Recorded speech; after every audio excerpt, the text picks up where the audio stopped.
Generating traffic and sales can be a challenge for online merchants. But selling on the Walmart Marketplace puts your products in front of millions of customers who shop on Walmart.com. And right now, sellers who join Walmart Marketplace can save up to 50% on referral and fulfillment fees for the first 90 days. So get started today. Head over to marketplace.walmart.com/savings. That's marketplace.walmart.com/savings. Welcome to E-Commerce Conversations, a weekly podcast from Practical E-Commerce, hosted by entrepreneur Eric Bandholz. What is going on, Internet? Eric Bandholz back again with another E-Commerce Conversations. Hope all is going well on the other side of the Internet. On the other side of the Internet from me, Chris. What's up, man? How's it going? I'm well. I'm well. Yeah, I'm excited to be here. Excited to talk about some Twitter ads. Yeah. Well, who the hell are you, man? So I'm a copywriter. I have a copywriting agency called Orzy Media, and probably best known as a copywriter and email marketer. Worked with a lot of direct consumer brands. The one that everyone tends to know me for is Carnivore Snacks. I've worked with them since they were pre-revenue. But yeah, over the past, this is year 11 for me, have just written for tons of brands in the space. And what I specialize in, what makes me a little bit different, is just, copy heavy plain text emails or story driven emails that are a little bit different than the traditional, I call them like pretty poster style emails. And yeah, that's kind of like my signature move, signature style. And I just started getting into, Twitter ads just out of my own necessity, just having issues with Facebook. But what I like to do is just help people with copy and help them just craft better messaging. And I find it just leads to better retention and helps you differentiate your brand a little bit. Are you just a freelance guy, or do you have an agency with a team helping you out, or? Yeah, I was freelance for, most of my career. And then back in 2020, I launched my agency. Actually, the day I came home from the hospital with my firstborn son, I put him down for a nap, launched my agency because it was March 2020. So everything was shut down. I was like, all right, my hunch was that e-com was going to boom. And I was right. Because I was like, no, you can't go to these stores, right? So people aren't going to stop buying stuff no matter what, because that always happens. And my hunch was correct. So yeah, I've had a team for, I guess, 4 years now. And so it's a small team. It's not a huge operation, but we like to do, pretty boutique job, go deep with our clients and just help them craft really unique voice and messaging with everything that they do. How do you find the right type of talent that can execute at your level of expectations? I train them. So I have 8,000 people on my email list, and a good percentage of them are other marketers and copywriters. Most, not everyone. I mean, there's a lot of people out there, but I have my students have worked for tons and tons and tons of brands and gurus in this course space and SaaS companies and everything else. So I have a really good, high quality group of people who, over the years, I started publishing my newsletter back in 2016 and I've been writing daily ever since then for the last 7 years. So, I've had an opportunity to train a lot of those people.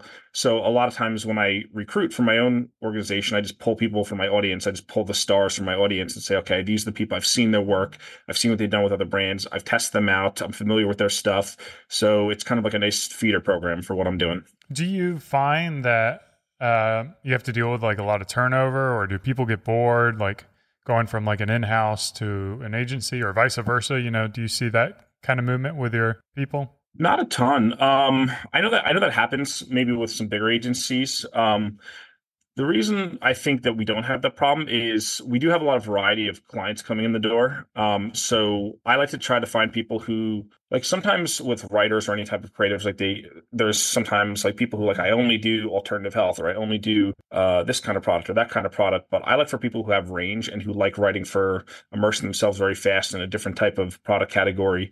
So just because it's the nature of the type of work that we've always done. So I haven't, knock on wood, I haven't really had that issue, but we just keep it fun and dynamic. And for me, it's I'm going to go out and get the clients. I'm going to get the big name people in. I'm going to get the big name brands. And then a lot of times what I found is, the people in my audience, they don't have the same level of access. So they get an opportunity to work with some brands that they would never, most of the time would never have a chance to work with if they were just freelance.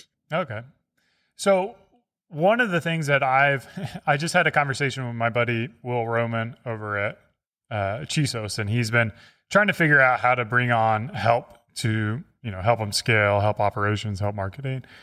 And I said, like, you need to hire a copywriter, because I feel like copywriters in e-com are worth their weight in gold.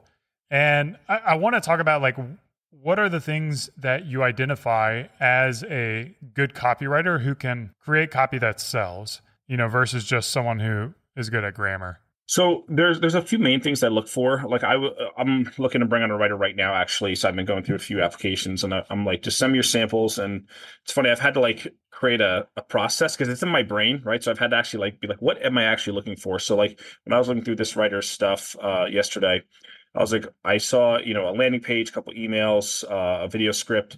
And so like things I look for, like, are they instinctively lacing story into their ads, right? So like if there's a hint of a story, that's usually like a good sign that they have some good instincts. If they are dimensionalizing, which just means like, you have a feature of the product and then everyone says like features and benefits, right? So then what's the benefit of the feature? The next step after the benefit is the dimensionalization. That's like, how does the product change your life once you use it, right? So if I see people lacing those things into the copy, I'm like, okay, they get it, right? Like they instinctively get it. It's not just about like, this water bottle has this cool nozzle, which helps you drink water faster. It's like, well, why does that matter, right? Like that next step, that's always what I'm looking for. It's like, how do you continue? Because when someone's reading it, they're reading the product description, email, whatever it is, like, they don't really care about the widget or the features that much. They care about like, how is this going to benefit me and how does my life change for the better? What am I going to no longer have to worry about now that I have this feature in my life? So those are things that I tend to look for. And just, is it fun? Is it exciting? Is it different? Is there voice? Is there personality in the copy? Because especially in e-commerce, I think I read, I think I saw that there were at least 4 million Shopify stores, if my number is correct. I have no idea. Like just insane number. Yeah, I Googled this the other day and I was like, wow, I couldn't even believe that. Like if that's accurate, like just millions of stores, and there's so many people selling something similar to what you have. So like, how do you stand out? And it's like the marketing, the copy, the voice, the personality, like all those things are what's going to help you be the brand that wins, mind share in your customer's brain. I feel like if there's any copywriters listening, I don't know if there are, mostly entrepreneurs here, or entrepreneurs who do copy, I feel like inherently, from my experience, at least in public schools and in college, is they teach you how to write properly. They don't teach you how to write with character or with like uniqueness, for lack of better terms. So anyone who is out there who wants to be a writer, as much as possible, write in a true, authentic voice rather than what you think people want to hear. From my own personal take, would you agree with that concept, or do you think sometimes that can get someone in the wrong, like the wrong pan or whatever? No, I agree. And like, it's funny you bring up the college thing. I almost failed out of my freshman writing course. I had to get like a tutor and everything because they want you to write in a very specific way. And now I look back and I'm like, I probably make that professor's salary every month. You know what I mean? Just like as a writer, it's just so funny, like how, they do try to pigeonhole you into this certain way of doing things. But at the end of the day, it's like, you have to make things exciting. You have to make things interesting because especially nowadays, people are just scrolling and scrolling and scrolling. They're seeing, there's that stat that gets thrown around, I think 20 years ago, people would get like 5,000 ads a day. It's probably 50,000 now. It's an insane number of just advertisements and pieces of media. So it's like in a split second, how do you stand out? And it just gets harder and harder every single year. So you have to just think outside the box. You have to get a little bit crazy. You have to do things that are arresting and thumb stopping. And when you do that, that's how you get outsized results.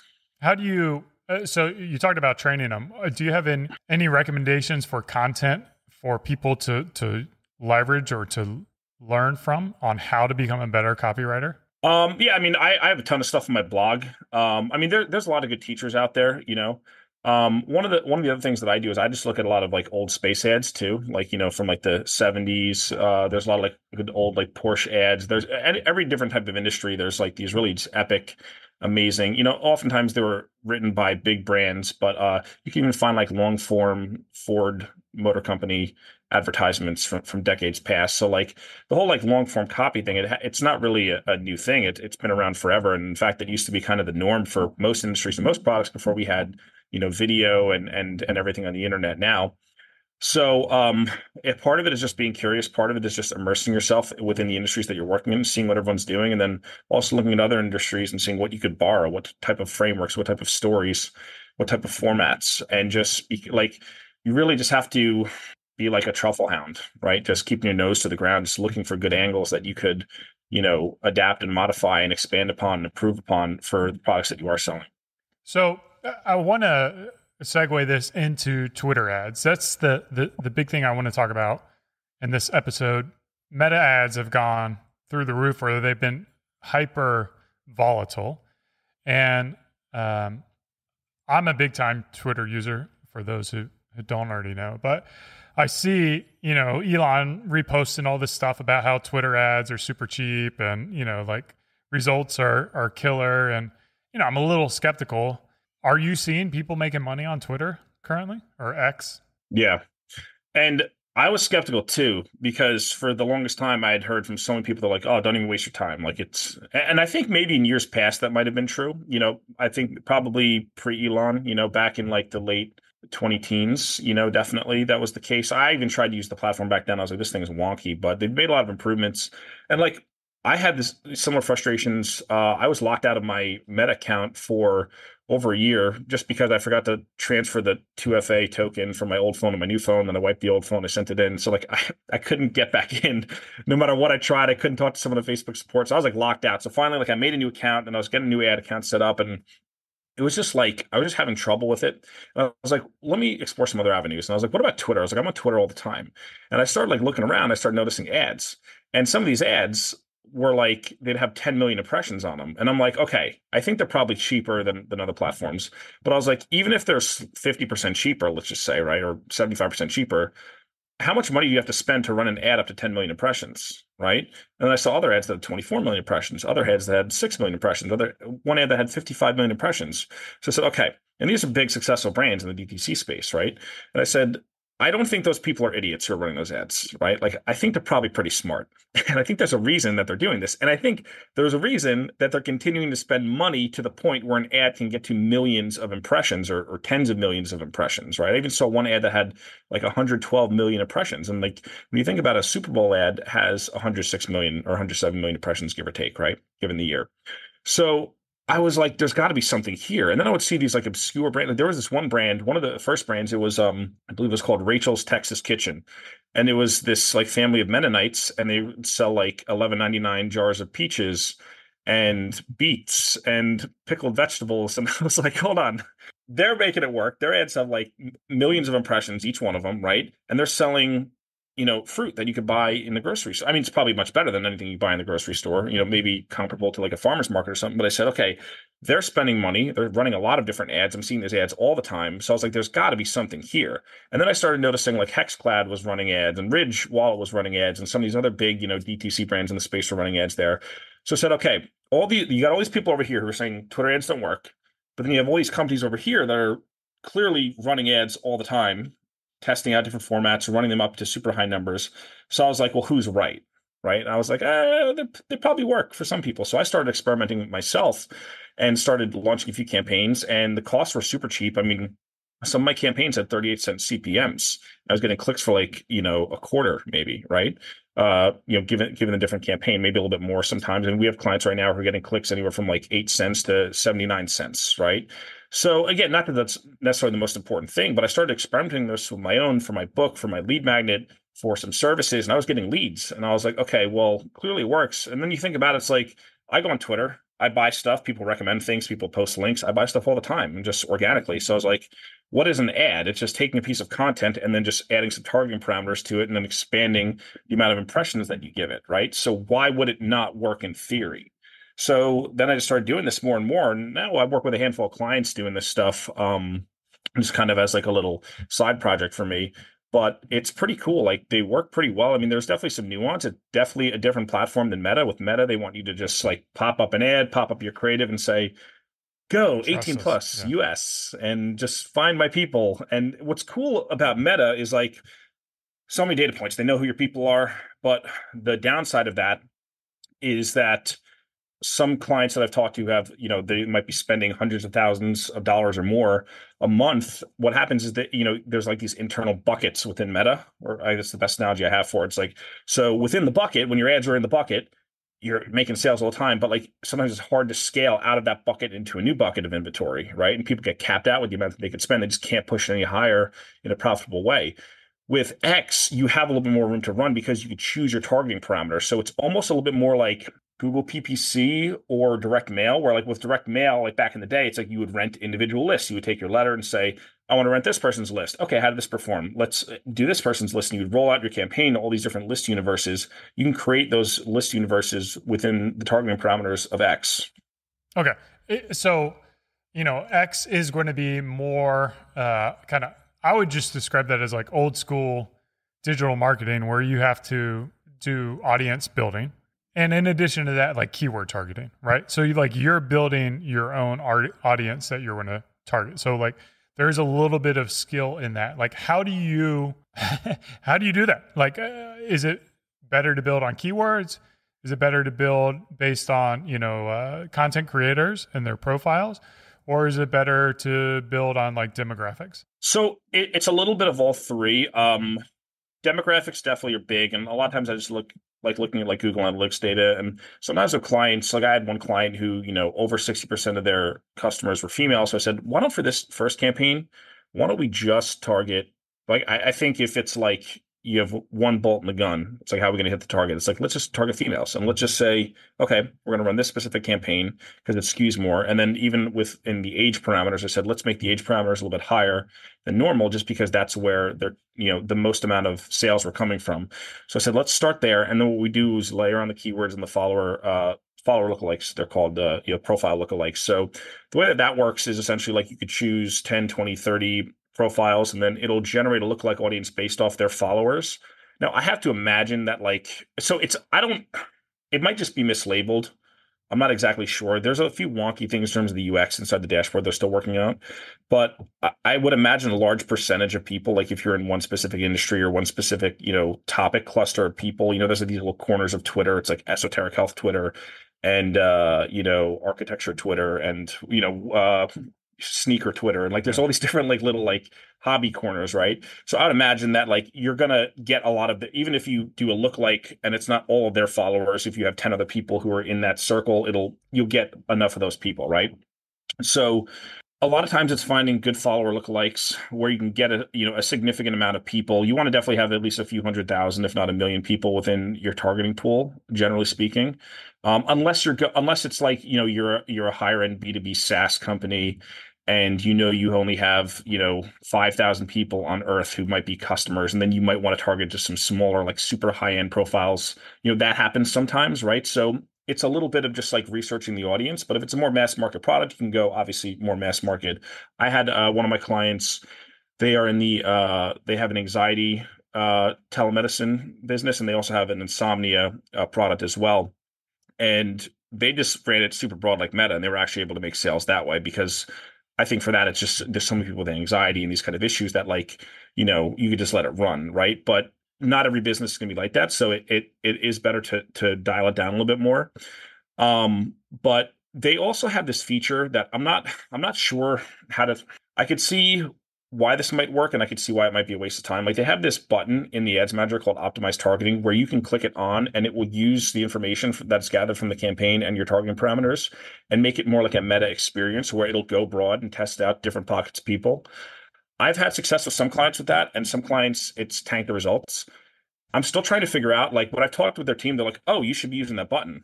And I'm like, okay, I believe you, right? But I'm a little bit hesitant because I'm like, does it actually work really well? Or is it one of those things where it's like, we have all this inventory, we need to monetize this inventory. So by pushing this button on, like within Google, there's certain features where it's just like a sinkhole for your ad spend, right? It's like, you don't want to have certain things on because it's just going to show it to junk inventory. Like, I don't know what the case is, right? I could see why it might be legit. And I have one client who we did some targeting and like the audience was just too small. We kicked it up to optimized targeting, but it was a geofence campaign. So it just brought it out much bigger. Mm-hmm. So it accomplished the goal for that client. But I had another client where we did it and results kind of tanked. So There's a lot of different, like, it's a lot of testing. I Yeah. mean, that's all advertising though, right? Like no matter what platform you're on, it's always gonna be the same. It's just a ton of testing. Yeah. So I mean, my goal in this podcast is like, what are the tests that have been done that are like almost law, at this point, as we're recording this. Like, here are things that you absolutely do not do. Like, here are the things. Like, how much do you spend on an ad before you know if it's effective or not? Like, do you know that answer? Typically what we do is like we like to roll campaigns out that are like $50 or $100 a day, and then at least let it run for about a week or so. And the reason why is they do have a learning phase too, because I've asked their engineers about this, and it doesn't say like in Facebook it'll say. I want to dig into that a little bit. Okay. So what is a campaign? Is that a group of ads, or is that just one ad? Yes. Typically, like for a campaign, we'll pick a product and we'll then, have different ad groups and ads around that one product. So if you have, 5 different products, you want to run 5 different campaigns, you just have 5 of those, and then you'd have variations of those ads within each campaign. Okay. So I have a campaign, and then let's say I have like 2 different ad groups, one for this style of ad, one's a video ad, one's a text-based ad. And then within that, I have like ABC, 3 different versions of that. So I have like 6 total ads, 2 ad groups, 1 campaign, right? And then you're saying in this campaign, you want to run it at $50 to $100 a day for about a week? Yeah, that's generally where I start. Again, like sometimes people have smaller budgets, sometimes people have bigger budgets, but I like to just start there because it gives enough volume. Again, because the CPMs might be, I've had as low as like 38 cents, and then some clients might be as high as like $5. I mean, sometimes if they're a little bit higher than that, you usually need to change some targeting parameters, but it's much more affordable on the CPM basis, which is nice. Again, obviously most people listening to this are probably looking for ROAS and don't care as much about that, and totally understandable. But I think it's helpful. So you said if you start seeing CPMs above $5, then it's getting a little wonky. For the most part, I mean, there might be some exclusions to that rule, but like one of my clients I started working with, he had CPMs that were like, he had CPMs that were like $40 or $50, and he was paying like $18 a click, and I was like, this is completely broken. So we had to like go and retool everything, and we got it down. I think I got to check what his CPMs were, but they're probably around like $2 or $3. Okay. So then it was more in a comfortable range, and you starting to get conversions from that. So again, it might vary. I just want to give that disclaimer, but the CPM should not be like if you're getting the same CPM as you are on Facebook with Twitter ads, you're probably doing something wrong. You need to change the targeting parameters, possibly expand it a little bit more. Because you might also be running into, just too much frequency if you have too small of a targeting pool. So yeah. Okay. So we kind of have it built out. Is the audience targeting done at a campaign level or at an ad level, or where is that done? Ad group level. Okay. Ad group level. Okay. So you could have effectively, like, let's say we have 2 ads duplicated, but just 2 different audiences. So 2 different ad groups. Is that typically how you're doing it, or how are you setting it all the way up from a campaign perspective? I'll typically so you can't set it from the campaign level, but if you want, you could run one ad group with the variations in there. And there might be different reasons for doing it that way, depending on the setup that you're running. But I've typically just kept it simple that way and say, okay, I want to try to find the targeting pool that works first. And then once we know there's like fish in the pond, then we can start putting different pieces of bait on the hook, right? So I'll usually try to go a little bit broad. I'll test a number of different angles, and then I'll start, killing the losers and doubling down on the winners. So if we're spending $100 a day and there's 10 ads, and then I find like 4 of the ads are just getting 0 traction, super high, cost per click, no conversions, whatever, I'll just kill those, and it'll just funnel more of the money automatically to the ones that are winning. And then we try to just let that run as long as possible before launching new creative. Okay. How many ad groups are you doing in a campaign, and how many ads per ad group? It does vary depending on how much creative the clients have. One thing that we had to do with one client that was a little bit annoying was sometimes when it's kicking the data back over from the pixel back into the Twitter ads manager, you can't always get super granular at the ad level in terms of seeing the conversions. When I asked the X team about this, they said if you look from the ad group level, you'll be able to have the data. But there's some like privacy thing at the ad level. It doesn't really make sense to me, but it's some like weird rule. So what we did for that client was we just broke 1 ad per ad group, and we had like 10 different ad groups running with 1 ad, just so we can get a little bit more granular targeting on this one. So it does vary. Like, I don't have a hard and fast answer. I mean, maybe eventually I will arrive at a hard and fast answer. But for now, it just kind of depends on like, if someone comes to me and they have 6 pieces of creative and that's it, right? And so we just want to roll out with that. We'll just keep them all under one.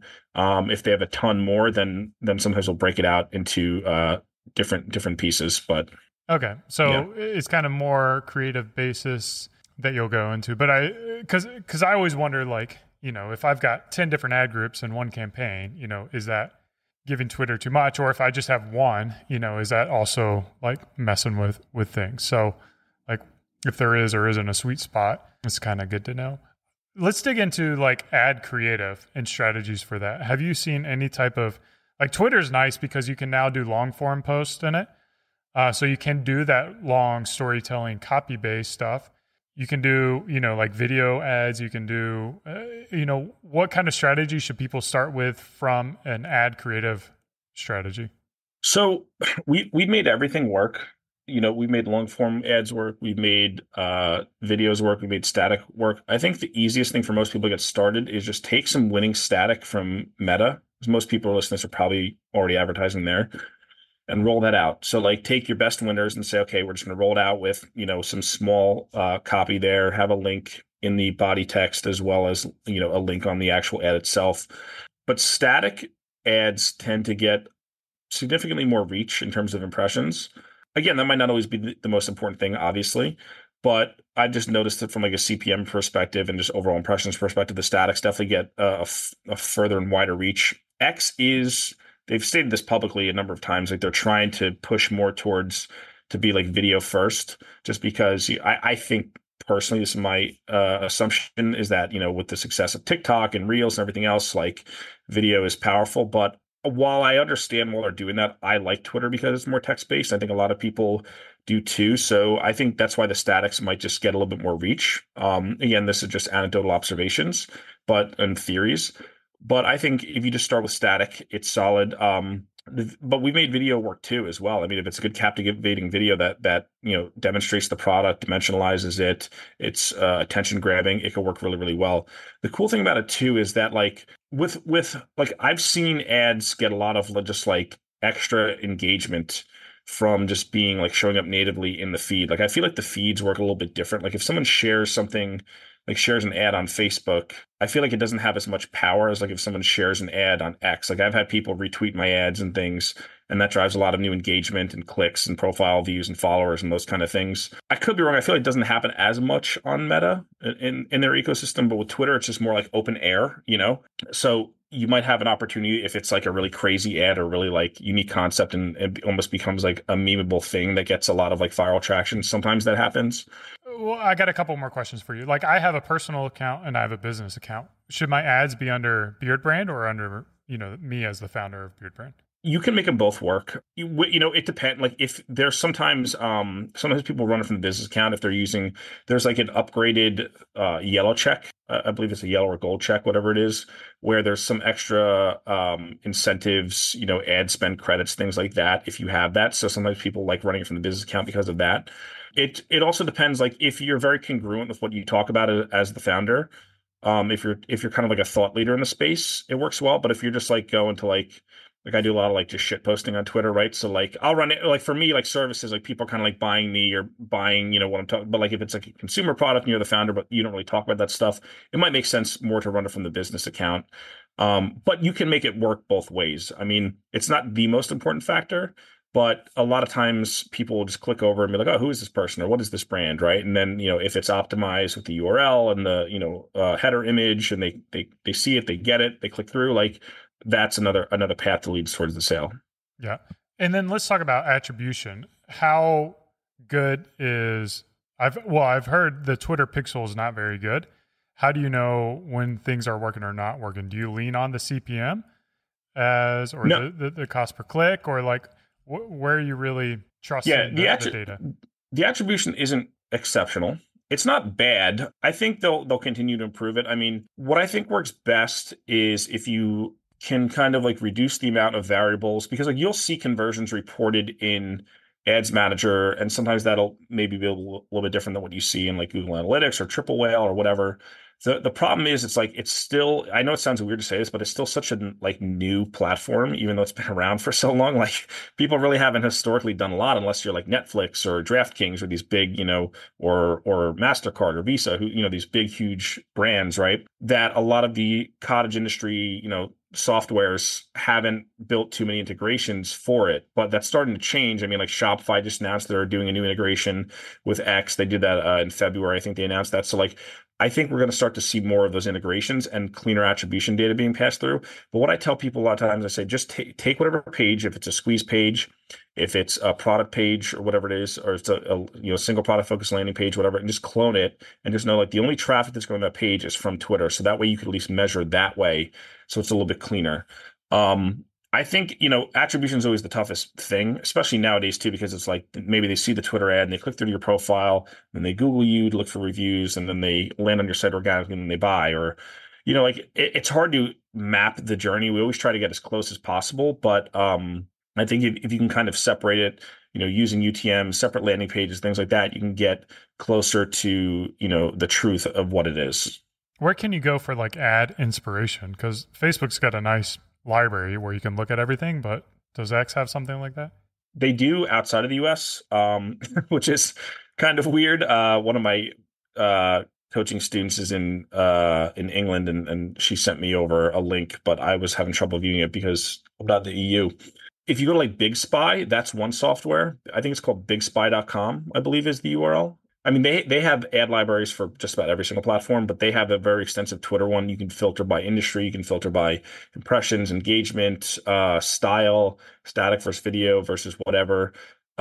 There's probably a few other softwares out there. I know Big Spy is one that I've used before where you can, you could see like what are the highest performing ads of the day. Like you can spend a lot of time going down that rabbit hole. Like there's thousands and thousands of examples, but that's the one that I found that I think is best. There might be others, but that's just the one that I know. And then when you're looking at ads, like from my perspective, what is a successful ad? Like, is it 1 million impressions? Is it 500,000? Is it, like at what point? And I'm like, okay, this is an ad worth being inspired by.